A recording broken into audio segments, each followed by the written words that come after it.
In 1324, the first ever witch trial was held in Ireland, and the central figure was a lady known as Dame Alice Kyteler. Alice was of Flemish origin, her family wealthy traders who settled in Kilkenny. In 1280, Alice married her first husband, William Outlaw, and over the next 44 years, Alice would marry 3 more times. From her first husband, she had William Outlaw Jr. Her first husband was a very wealthy trader and moneylender. William Outlaw Jr. would become a very strong business associate of his mother. In 1302, a trend with Alice began when her husband William Outlaw died under suspicious circumstances. It didn't take her long to find her next husband in 1303, Adam le Blond of Callan, another moneylender. William Outlaw Jr. declared in 1303 that he was protecting £3,000. At the time, this was an extraordinary amount of money. Wages were, for the typical working man, a penny or a penny and a half per day. But in 1307, something peculiar happened to Adam le Blond. He handed over his whole entire wealth to William Outlaw Jr., all his possessions, and even cancelling the debts that William owed to him. Suspicions were rising, and they rose even more when Adam le Blond died. Alice kept moving, and she had married her third husband, Sir Richard de Val, a wealthy landowner from Tipperary.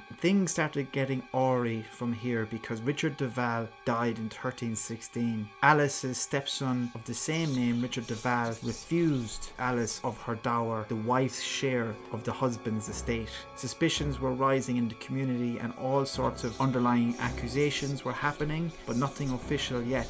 It wasn't long after, a couple of years later, when she married her fourth husband just before 1324, a famous knight called Sir John le Poer, who had lots of children, and Alice would have become their stepmother. Immediately they believed that she was poisoning him and had him under some sort of spell. A plan was forming behind the scenes to bring these accusations to the authorities because there was something definitely not right about the situation. Enter the Bishop of Ossory, Richard Ledreed, who believed in witchcraft and classed them as heresies. The accusations that were made against Alice Kyteler shocked the community and even the country. They were of rituals performed in churches that they had no permission to go into, with animals and all sorts of body parts, etc. And it was a narrative that they presented about her whole life, and with all her husbands and with all the wealth that she has gained, and her son, and also a maidservant